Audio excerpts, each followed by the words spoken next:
책을 읽는 당신의 하루가 별처럼 빛나길. 책방 별곡. 안녕하세요, 책별님들.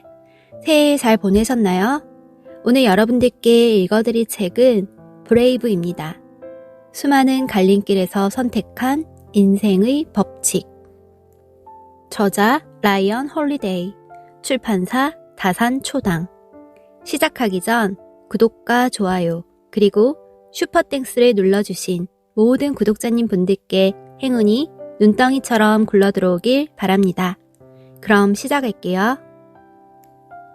용기는 전염된다. 이 책을 통해 당신은 강력한 용기를 얻게 될 것이다. 최재천, 이하여대 석자 교수. 4장, 갈림길에서 나만의 답을 선택하는 법. 세상에는 내가 할 수 없을 정도로 불가능한 일은 없다. 그러므로 평생 용감하게 살아야 한다. 톨스토이. 러시아의 작가 바를람 샬라모프는 전체주의 정권의 반대편에 섰다는 이유로 소련의 정치범 강제 수용소인 굴라크에서 몇 년간 힘든 노역을 했다. 권력을 과감하게 비판했다는 이유로, 충분히 공산주의자답지 못했다는 이유로, 자수하지 않았다는 이유로 구금됐다. 설령 자수했더라도 살아남을 확률은 희박했지만 말이다. 그가 거기서 깨달은 것은 무엇이었을까? 샬라모프가 남긴 글에는 이런 말이 있다. 세상을 선인과 악인이 아닌 겁쟁이와 용감한 사람으로 나뉘어야 한다. 세상은 우리에게 용기가 있느냐고 묻는다. 매일 순간순간마다 묻는다. 적은 우리에게 용기가 있느냐고 묻는다. 인생의 장애물도 마찬가지로 묻는다. 왜냐하면 세상은 그걸 알아야 하기 때문이다. 당신은 겁쟁이인가? 아니면 믿을 만한 사람인가? 무슨 일이든 해낼 수 있는가? 세네카는 불행을 경험한 적이 없는 사람들을 측은하게 여겼다. 단 한 번도 반대에 마주하지 않았다면 자신이 뭘 할 수 있는지 아무도 모릅니다. 심지어 자기 자신도 말입니다. 그것이 바로 이 질문이 중요한 이유다. 세상은 우리를 어떤 범주에 넣어야 하는지 알고 싶어 하기에 일부러 어려운 상황에 빠뜨린다. 성가신 일이나 비극이 아니라 질문에 답할 기회다. 용기가 있는가? 줏대가 있나? 용감한가? 이 문제에 직면할 것인가? 아니면 도망칠 것인가? 일어설 것인가? 아니면 밟힐 것인가? 이 질문에 말이 아닌 행동으로 대답해야 한다. 혼자서 답하지 말고 사람들 앞에서 답할 수 있어야 한다. 6초의 용기. 베수비오산이 폭발했을 때 도망칠 수 있는 사람들은 도망쳤다. 멀리 있던 사람들에게는 연기와 잿더미만 보였다. 로마 해군 제독이자 아마추어 과학자였던 데플리니우스는 호기심이 들어 조사 계획을 세웠으나 전령을 통해 친구가 산기슭에 갇혔다는 긴급한 소식을 듣게 됐다.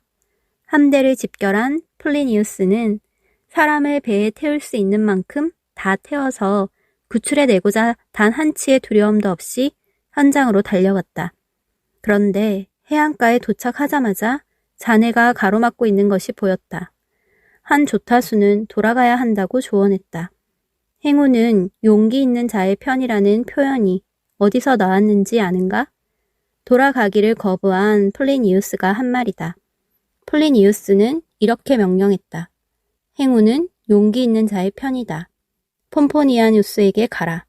폼포니아누스는 그가 구하려 했던 친구의 이름이었다. 플리니우스는 몇 초간의 용기를 냈다. 망설이지 않았다. 의무를 자기 자신보다 우선시했기 때문이다. 플리니우스의 조카는 이렇게 해거했다.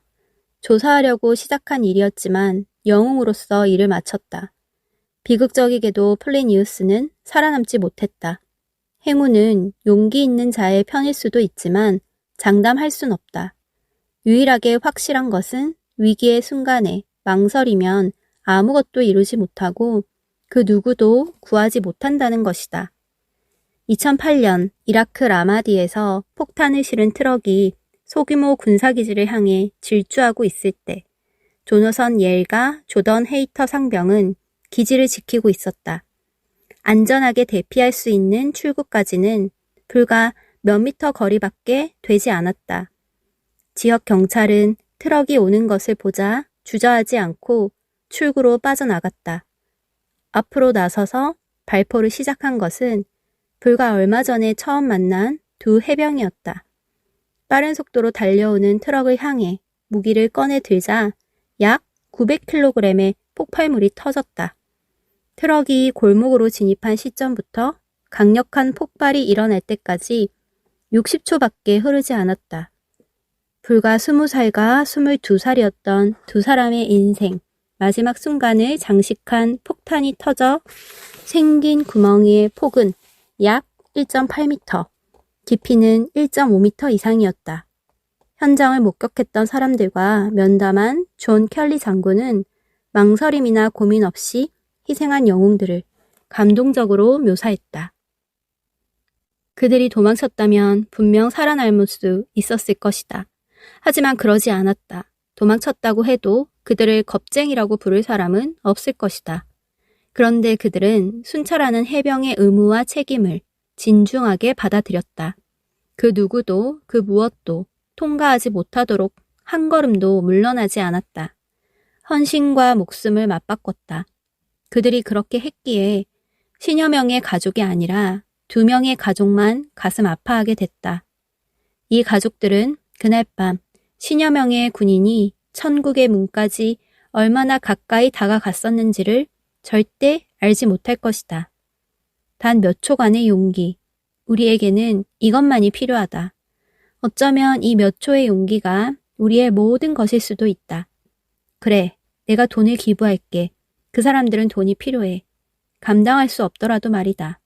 그래, 내가 책임질게. 누군가는 책임져야지.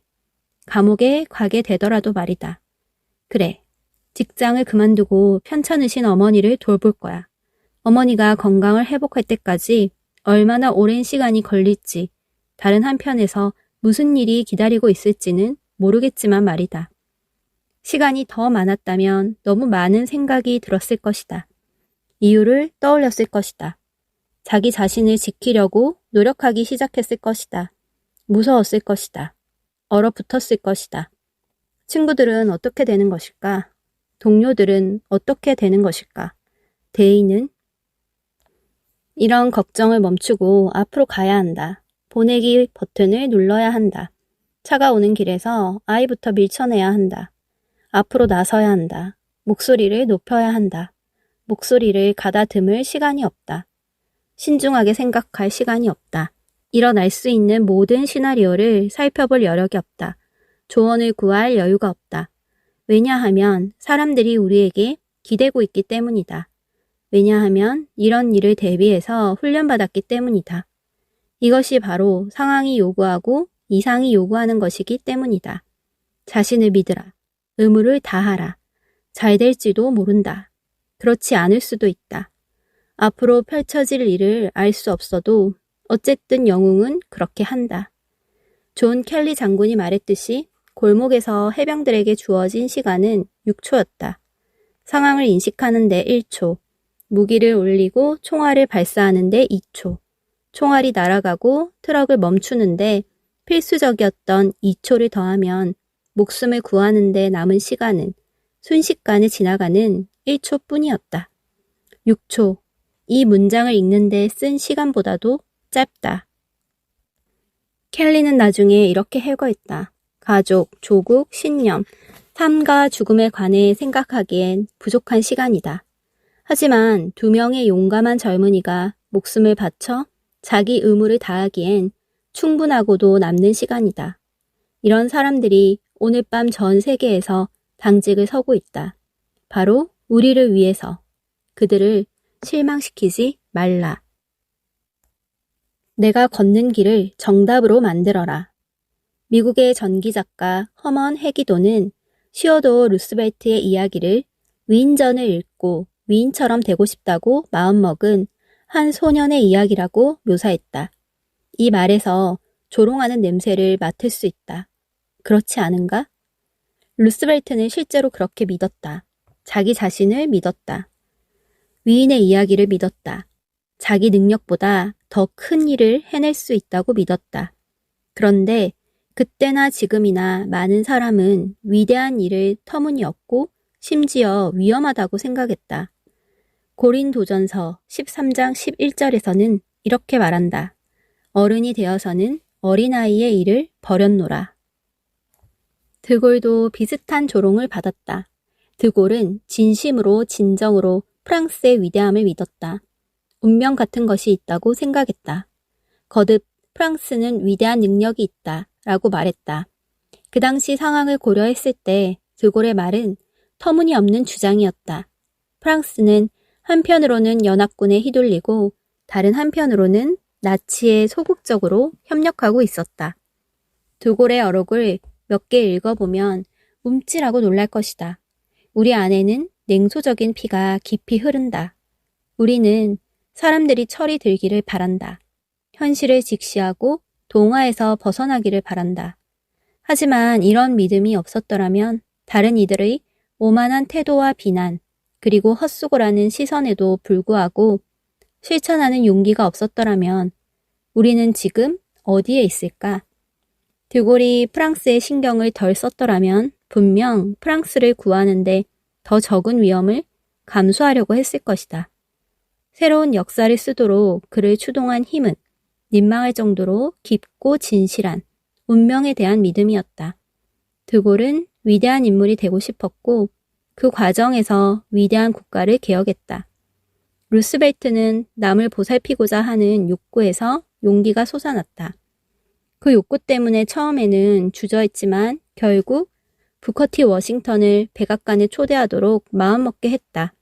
이것이 바로 적과 맞서고자 언덕으로 돌격하고 기업의 이익과 관련한 압력에 굴복하기를 거부한 이유다. 상류층의 거만한 우월의식과 무관심에 저항했던 이유다. 메티스 장군이 말했듯이 냉소주의는 비겁하다. 남을 돌보는 데는 용기가 필요하다. 특히 의심으로 가득 찬 사람이 많을 때 용감한 사람만이 믿음을 품을 수 있다. 그들은 우리를 보고 비웃을 것이다. 패자는 언제나 옹기종기 모여 승자에 대해 이야기한다. 희망이 없는 자는 희망찬 사람을 조롱한다. 두려움에 가득 찬 사람은 용감한 자를 설득하려고 최선을 다하지만 아무런 소용이 없다. 소피스트 시대부터 학자는 사회 문제를 해결하고자 똑똑한 두뇌를 쓰지 않고 사소한 트집을 잡아 분탕질하는 데 썼다. 이것이 바로 용기 있는 자가 뚫어야 할 안개다. 우리가 걷는 자갈길에는 치어리더가 아니라 잘못된 방향으로 가라고 유혹하거나 그만두라고 설득하려는 사람이 서 있다. 어떤 일을 시도할 때 위협을 느끼거나 협박당하기보다 누군가가 이건 중요하지 않아 라든가 별 차이가 없을 거야 라고 설득할 확률이 더 높다. 순수함을 지키고 다른 사람을 보살피며 의식이 부족한 정치인에게 솔직하게 대놓고 이야기하는 데는 언제나 힘이 든다. 이것이 바로 사람들이 미덕은 고사하고 용기에 관해 이야기하는 것조차 좋아하지 않는 이유다. 용기는 구시대적이며 어색하다. 마치 침대 위에 걸린 동기부여 포스터처럼 진부하다. 그런 것은 상대할 가치가 없다는 식으로 치부하는 게 나을 수도 있다. 그들이 기대한 것보다 용기가 부족해 보인다면 손가락질 받을 수도 있기 때문이다. 하지만 자신이 관심이 없는 분야에서 무언가를 성취한 사람을 본 적이 있는가? 본의 아니게 옳은 일을 한 사람을 본 적 있는가? 자신이 하는 일이 가치 있다는 것을 믿지 않고서는 위대해질 수 없다. 먼저 냉소와 무관심에 대담하게 맞서라. 이를 극복하지 않고서는 용감해질 수 없다. 셰익스피어는 위대해지는 걸 두려워하지 말라라고 했다. 이 구절이 피에 흐르고 마음속으로 들어가게 하라. 이를 위해 싸우자. 다른 사람들이 이해하지 못한다고 한들 어떤가? 산에 오르는 것을 비웃는 사람은 가보지 못한 땅에 첫 발을 내딛는 의미를 상상조차 할 수 없는 사람이다. 우리는 그 사람이 틀렸다는 것을 증명할 수 있다. 그것을 증명하지 못한다고 할지라도 최소한 우리는 산을 오를 만큼 용감했다. 허무주의는 패자를 위한 것이다. 때로는 선을 넘어라. 대배심에서 부패한 뉴욕 경찰관들에 대해 증언한 직후 프랭크 세르피코는 맨해튼 북부 경찰서로 정근됐다. 정근한 경찰서에 처음으로 출근하자마자 그는 무언가가 잘못됐다고 느꼈다. 아무도 세르피코를 쳐다보고 있지 않았는데도 사무실에 있던 사람들의 기운이 모두 그가 있는 쪽으로 향했다. 학교 운동장이나 대초원에서 볼 법한 원초적인 장면이 펼쳐졌다. 한 경찰관이 재빠르게 세르피코에게 다가갔다. 그렇게 행동하기로 사전에 협의를 끝낸 것이 분명했다. 세르피코의 가까이에 선 그 경찰관은 주머니에서 칼날을 꺼내쥐었다. 그는 칼날을 번쩍이며 말했다. 우리는 당신 같은 놈을 다루는 법을 잘 알지. 네 혀를 잘라버리겠어. 하지만 이 경찰관은 세르피코가 프레더릭 더글러스처럼 참을 만큼 참았다는 것을 전혀 몰랐다. 순식간에 세르피코는 그 경찰관의 손목을 붙잡고 땅에 주저앉을 때까지 비틀었다. 그러고는 자기 무릎을 그 경찰관의 등에 대고 몸을 땅에 고정한 다음 9mm 반자동 권총을 그의 머리에 겨냥한 후 이렇게 말했다. 움직이기만 해봐. 머리통을 날려버릴 테니까. 권총에는 탄알이 14발 들어있었다. 방에 있는 모든 사람을 너끈히 쏠 수 있었다. 세르피코의 요점을 전달하기에도 충분했다. 협박당하지 않겠다. 내 몸에 손댈 수 없다. 나는 물러서지 않겠다. 지독하게 강렬한 이 순간이 멋지고 인상 깊지 않은가? 아니다. 애초부터 차라리 그런 일이 없었으면 좋았을 것이다. 착한 사람이 나쁜 사람에게 총을 들이미는 일은 없어야 한다. 누구도 옳은 일을 했다는 이유로 자신을 방어하는 일이 있어서는 안 된다. 세상은 해야 할 것에 신경 쓰지 않는다. 세르피코가 자기 자신을 방어하기보다 불의를 묵인하는 것을 선호했어야 할까? 세르피코가 폭로하기 전에 죽임을 당하도록 내버려둬야 했을까? 믿을 수 없을 정도로 온화하고 자제력이 강한 간디조차도 때로는 선을 넘어야 한다는 것을 알았다. 간디는 비겁함과 폭력 중 꼭 하나를 선택해야 한다면 폭력을 선택하겠다 라고 말하기도 했다. 뉴욕 경찰은 세르피코가 입을 다물도록 강요하고 싶었다. 생명과 대의 중 하나를 선택하기를 바랐다. 하지만 그들의 바람처럼 둘 중 하나를 선택하는 대신 세르피코는 형세를 역전시켰다. 일부러 이런 상황을 좇아서는 안 되겠지만 그런 상황에 놓일 수도 있다는 것을 알아야 한다. 그리고 그제야 호신술 강사가 자주 쓰는 말의 숨은 뜻을 알게 될 것이다. 폭력이 해답이 되는 경우는 드뭅니다. 하지만 몇몇 상황에서는 폭력만이 해답입니다. 스파르타 장군은 소심한 시민에게 같은 점을 지적했다. 한 소년이 쥐를 잡았는데 쥐는 꼬리를 세차게 휘두르며 자기를 잡은 소년을 물었다. 그 장면을 바라보던 장군이 말했다. 아주 작은 생물도 자기를 공격한 사람에 맞서 이렇게 날뛰는데 사람은 어떻게 행동해야 한다고 생각하는가. 이 이야기 속의 쥐처럼 어떤 종도 자기 자신을 보호하려는 의지가 없으면 오래 살아남지 못한다. 용기가 없으면, 전사의 정신이 없으면 국가는 머지않아 소멸할 것이다.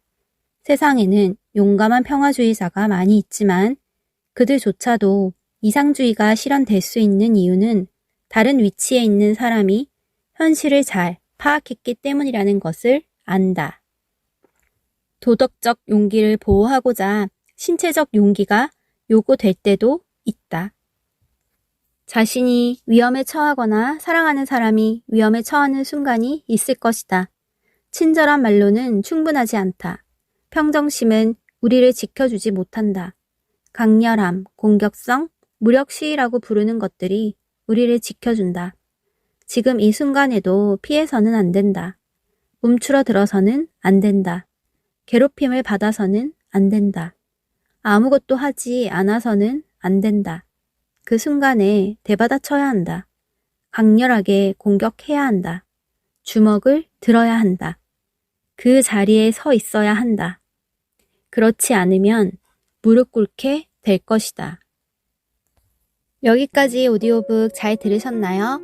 더 자세한 내용은 책을 구매해서 읽어보시기 바랍니다. 그럼 편안한 저녁 보내시고 다음 영상으로 만나요. 들어주셔서 감사합니다.